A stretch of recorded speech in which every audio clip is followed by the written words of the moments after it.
अस्सलाम वालेकुम dear students, मैं हूं गुलाम रसूल। हम आज की वीडियो में बात करेंगे 11वीं क्लास का सवाल नंबर 7 रसीद पर, रसीद निगारी पर हम बात करेंगे। डियर स्टूडेंट्स, सवाल नंबर 7 दरखास्त या रसीद दोनों में से एक सवाल पेपर में आता है। दरखास्त के पहले चांस ज़्यादा होते थे, ज़्यादा चांस है दरखास्त आ जाएगी, कम चांस है रसीद है। लेकिन साबका बोर्ड्स के पेपर को मद्देनज़र रखते हुए अब रसीद भी अहम है।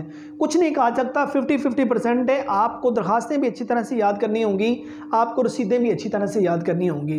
तो ये 10 नंबर होते रसीद के होते हैं, 10 नंबर होते हैं, 20 मिनट आपके पास टाइम है। तो 20 मिनट में आपने इसको हल करना होता है। इसकी लेंथ एक सफ़ा ही होती है डियर स्टूडेंट्स। और अहम अगर रसीदों की हम बात करें तो उसमें सबसे पहले आपके पास है मोटरसाइकिल के लिए रसीद लिखनी है, कार के लिए रसीद लिखनी है, मोबाइल फ़ोन के लिए रसीद लिखनी है, भैंस पे रसीद है, कर्ज़ हसना पे रसीद है, किराया मकान पे रसीद है, वजीफ़ा पे रसीद है और वसूली कीमत मकान इसकी रसीद है। देखो रसीद की बात करें तो सिर्फ दरमियान में एक जुमला आपका चेंज होना होता है, बाकी तमाम का तमाम वो रट्टा ही है, ठीक है ना। मीन्स उन्वान तो वही है जो ऊपर लिखा होगा। आपने बाइस तरीर आंके लिखना है। सेकंड नंबर पे आपने कीमत लिखना है, मुबलग 50,000 रुपये, निस्फ जिनके 25,000 रुपये होते हैं। उसके बाद वो चीज़ जो सेल की जा रही है, वो चीज़ जो बेची जा रही है वो, ठीक है। तीसरे नंबर पे वो है। चौथे नंबर पे जिस शख्स को बेची जा रही है, ठीक है, उसका आ जाना तारफ़।